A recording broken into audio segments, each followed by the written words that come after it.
Magandang araw po sa ating lahat, life coaches and PNB personnel alike. Ang ating pong pag-usapan, topic natin for week 9 ay respect for marriage and family. I believe na kung meron man tayong isang dahilan or pinakadahilan kung bakit tayo nasa serbisyo, bakit tayo nagtatrabaho, bakit tayo nagpapagal sa gawain na ibinigay sa atin ng ating pong Panginoon, ay dahil sa ating pong pamilya. But we cannot also neglect the fact na marami po sa mga pamilya na kung saan ay dapat ito yung pinagtutuunan natin ng pansin ay nasisira. At natatapos ang ating karir ng maayos, pero marami po ay hindi na natin kasama ang ating pamilya ng maayos. So, we have to once again evaluate ourselves. Ano ba yung purpose? Ano ba yung pinaka-atmos na dahilan kung bakit tayo nagsisikap, nagpapagal sa gawain na pinagkatiwala sa atin. Ngayon, nakakalungkot na result na ito pong United States study that in 2021, the divorce rate in US was 2.5 per 1,000 people. At according to the Centers of Disease Control and Prevention, about 22% of first marriages end within first 5 years. Okay? And this is due to divorce, separation, or death. So 2.5 meaning 25 couple ay hindi na nagtutuloy. Okay? O nawawasak o tutuluyan ng mawasak out of 1,000. No? So napakataas po niyan. No? At sa England naman, in 2022, sabi niya that the divorce rate was 6.7 per 1,000 married men and 6.6% sa 1,000 married women. So, this is, kumbaga ay alarming. No? That is 67 of 1,000. Okay? Yung nagkakaroon ng strangle and eventually ay humahantong sa divorce. No, dito sa ating bansa, sabi ng ating PSA, 1.9% of people in the Philippines were divorced. But this is not in our country na divorce, but those Filipinos abroad na kung saan na mayroong divorce. No? So, separated. Okay, so, again, nakaka-alarma. And PSA also said that in Philippines, the rate of children born outside of wedlock is high. 58% of birth in 2022, mataas itong percentage. No? And this is really, really alarming. So kung titinan po natin, why is this happening? I believe na doon sa araw ng kasalan, wala pong nangako doon na 5 years lang yung contract. 3 years lang yung contract. At wala pong nagsabi doon na, sige, siguro, maybe 3 to 5 years testing natin. Or 10 years, and then we separate. No? Ang pangako natin doon is still death do us part. But why are these happening? These alarming things. If we go back sa principle ng Bible, at yung atin pong bibigyan diin, at yung atin pong susundin, ito po yung mga guidelines na ibinigay sa atin. Matthew 19:14, sabi dito, He answered, Have you not read that He who created them from the beginning made them male and female, and said, Therefore a man shall leave his father and his mother, and hold fast to his wife. So ito po yung principle of living and cleaving. Leave your parents and cleave to your wife. Hindi sinabing leave your wife or leave your husband, but rather cleave. No? And the two shall become one flesh. So yan ang declaration ng salita ng Panginoon. So they are no longer two, but one flesh. Then the instruction is this, Whatever, therefore, God hath joined together, let no man put asunder. So whatever God joined together, don't allow people to intervene and separate the two. Yan ang instruction sa atin ng Panginoon. Okay, so as they become one flesh, only death could set it apart. Kaya nga sa ceremony, no, sa mga ikinasal na, at sa aking pagkakasal, sa mga marami ko ang ikinasal, No, nandun po yung instruction sa kanila, till death do us part. So, yun po yung dapat commitment. No? Only death can set them apart. No? Marriage actually is honorable as the Bible says. Mahalaga po. No? So, kung meron tayong 58% out of wedlock na mga bata na pinanganak, anong ibig sabihin yan? Meaning, hindi na pinapahalagahan ng marami sa ating mga kababayan ang pagpapakasal. They choose to live together. Ang tawag natin dyan ay live-in muna, magkaanak bago magpakasal. Well, that's your choice. Okay? But as the Bible is concerned, ito pong sabi ng Bible. Okay? That marriage is honorable. Hebrews 9:4. Let marriage be held in honor among all. You see? So, it is the very word of God that gives us instruction na kailangan bago magsama ang dalawang nilalang, babae at lalaki, dapat ay magpakasal daw. Okay, so this is the principle of the Word of God. Again, you have your choice, but if you want the Lord to bless your marriage, you have to get married. Or rather, if you want God to bless your family, you start it with marriage. So, dinisign ito ng Lord para sa mga, para sa atin. And others, sinasabi nila na, okay, testing muna natin kung may chemistry tayo, magkasundo tayo, tsaka na lang tayo magpapakasal. And that is the very reason why there is no commitment, dahil walang kasal. And people just say, okay, pag hiwalay na, kasi walang commitment. No binding, no, they are not legally binded, no? Not biblically binded. So, there's no commitment at all. Kaya mas madali ang sabihin, maghiwalay na lang tayo. And see, sino ang magiging collateral damage? Sino ang magsasuffer? Hindi kayo, pero yung mga anak mo. And don't tell me na okay lang ang mga bata. No. They will never be okay. Kayo, maaaring makahanap din ng bagong partner. Magiging masaya ko sa partner nyo na bago, pareho, but your children will have that sadness, longing forever until they die. And you are responsible. So, the Bible is clear. Marriage is honorable. Marriage and family must be anchored on love and unity. Ephesians chapter 2, 4 and verse 2, with all humility and gentleness, with patience bearing one another in love, eager to maintain the unity of the Spirit in the bond of peace. Marriage and family shouldn't be anchored only on money and property. Okay? Sometimes yun yung inuuna natin. Build. Success. Okay? Promotion. That you forget the principal thing, which is your family. So kahit anong bagay and sabihin mo, ibigay mo sa anak mo if they don't feel love, there's still loneliness. Kahit anong prosperity ibigay mo sa family mo if there's no unity and love. After all, baka yan pa pag-aawayan nila sa paghahati-hati. You see, how important is love and unity? Ecclesiastes chapter 4 and verse 9, the Bible says that two are better than one because they have a good reward for their toil. You see, in this statement, the very word of God, in-acknowledge niya yung togetherness. Hindi yung basta na lang maghiwalay kung ayaw nila. God found honor in togetherness. Two are better than one. For if they fall, one will lift up his fellow. Di ba? So, kagandahan yan, nagtutulungan or magtutulungan ang mag-asawa. So, kung may problem sa tahanan, one should lift up one another. Hindi yung magsisihan. Yeah?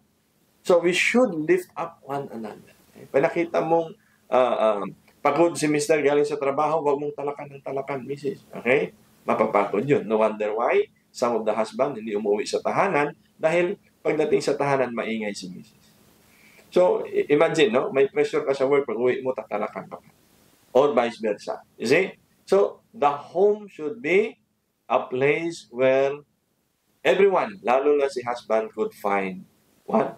Could find encouragement, could find peace. So, sa mga wife, alam niyo, mga husband, mas Mostly sa mga husband, gusto nila tahimik, lugar, organized.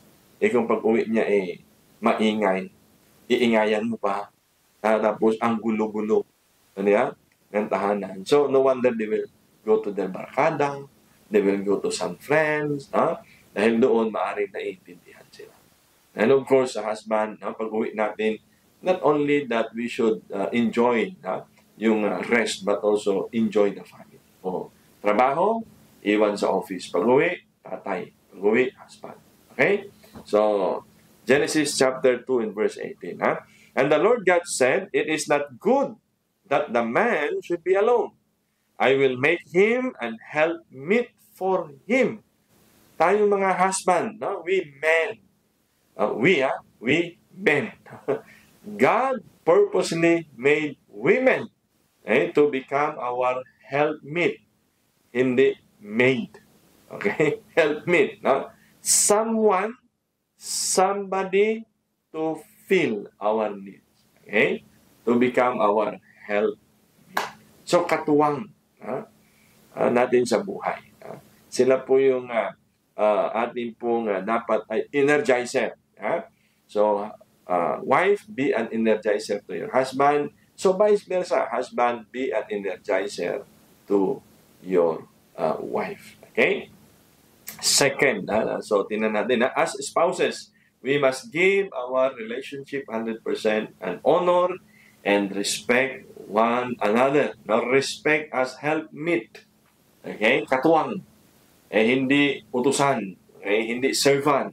Kasi kapag katuwang, meaning 50-50, right? So, ibig sabihin, you share 50-50, but you give your best 100%. So, kung mayroong pangangailangan si Mrs., hindi ka dapat nag-aalangan na sabihin kay Mr. si Mr. ganun din, vice versa.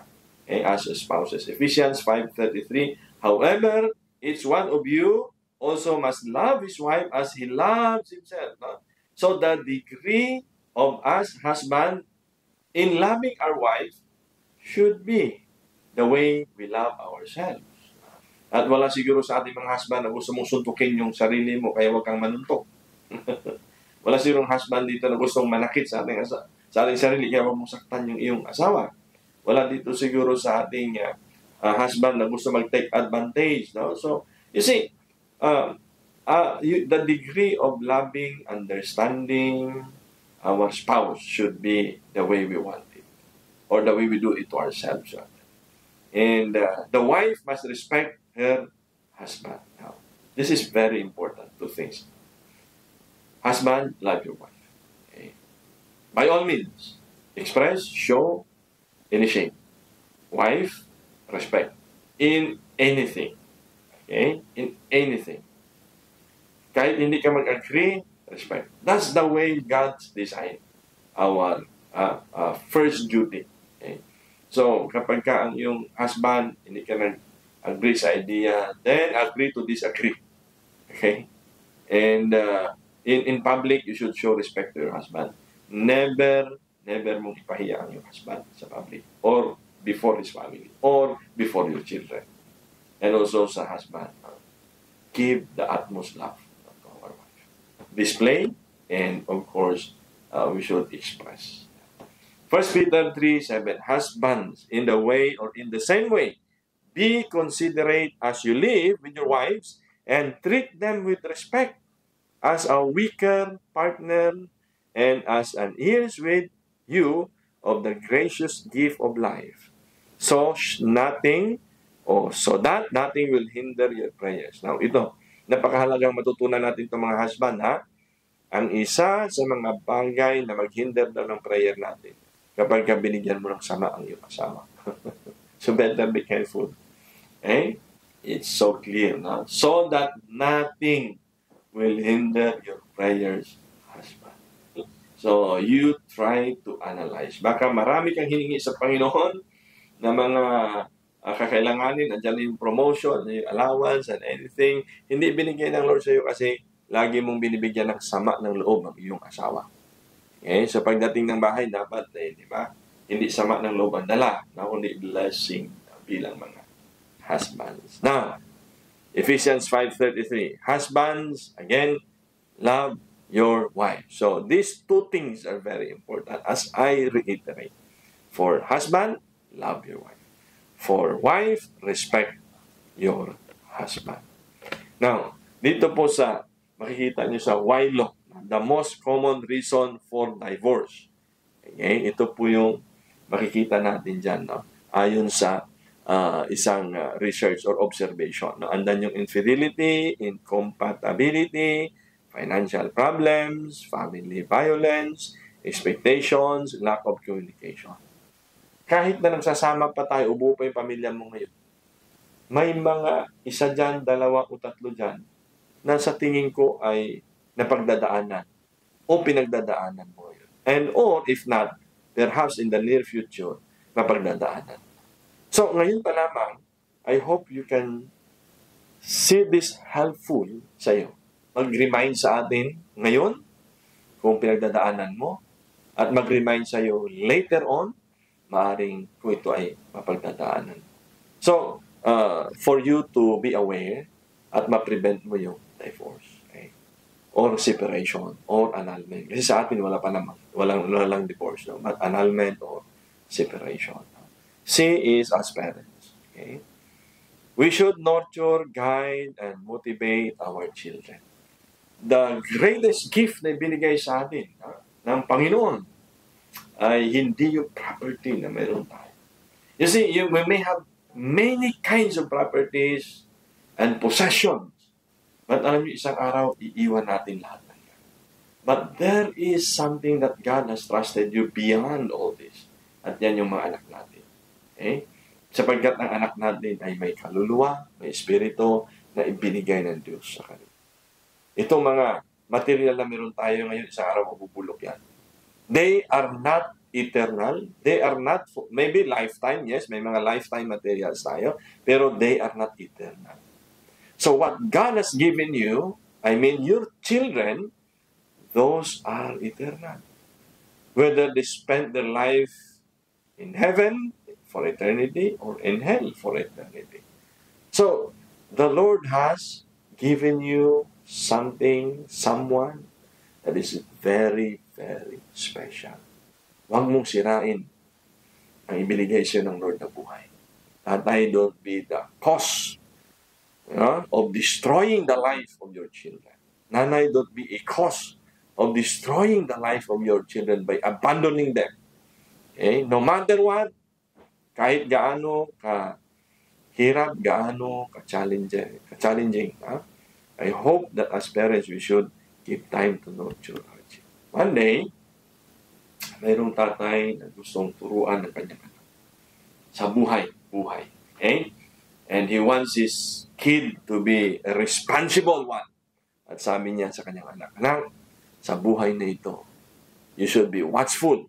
Sino yung kaibigan mo? You should be watchful. Sino-sino yung hinihingan mo ng advice. And you should be watchful saan-saan ka pupunta.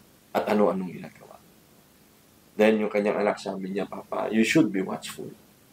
Why? Because I watch and I walk after you. See? So, di ba totoo, sa bahay natin, minsan meron tayong pinagbabawal sa anak natin, Nak, huwag kang manigarilyo, masama yan. Ikaw mismo naninigarilyo. Nak, huwag kang magsugal, masama yan. Ikaw mismo nagsusugal. Nak, huwag kang maglalasing, magiinom, masama yan. At ikaw mismo nakikita nila. Now you see, how we nurture our children actually is not by words.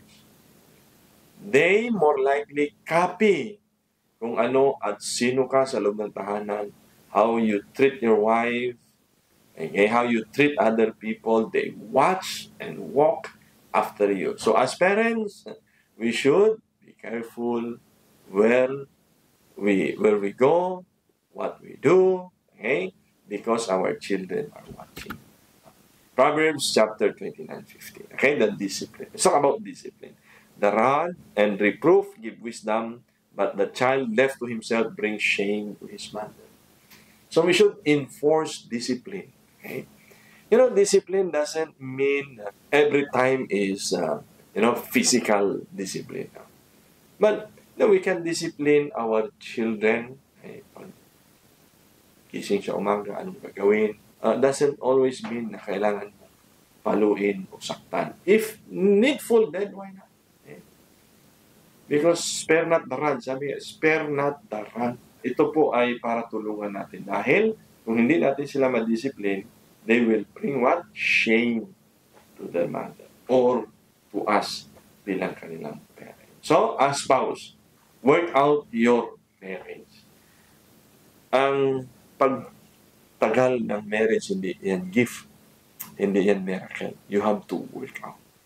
Okay? Kailangan mong maglaan ng oras dyan. Okay? So again, as what I've said earlier, pag ang magulang ay naghiwalay, pag ang asawang lalaki ay humiwalay, which is mostly cases dito sa atin, naiwan ng single mom yung asawa. And yung mga anak na iwan sa nanay. You see, as a father, as men, be men enough to stand for your family. Don't run away. Eh, kung may problema, ayusin mo because you're the head of the family. Bilang tatay, pag mayroong misunderstanding, ikaw ang mag-ayos. Huwag kang aalis. I mean, sa trabaho, siga tayo. Sa gera, siga tayo. Kaya natin i-address yung problem ng community, ng rebellion, ng insurgency, ng drugs. Pero sa bahay, hindi natin kayang ayusin yung problema ng ating tahanan. So I hope you have some time to take a look, okay, and find your reason bakit kailangan mong ayusin ang loob ng tahanan, ng iyong pamilya. So kaya nga, bago natin ayusin yung problema ng bayan, ng bansa natin, ayusin muna natin yung pamilya natin. You know why?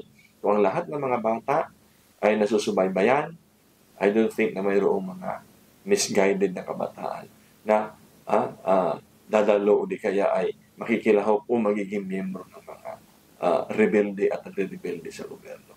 So this all boils down to the family. If our family is guided, the children are guided, then ang ating pong mga irregularities ay nalilesen sa ating community. God honors marriage.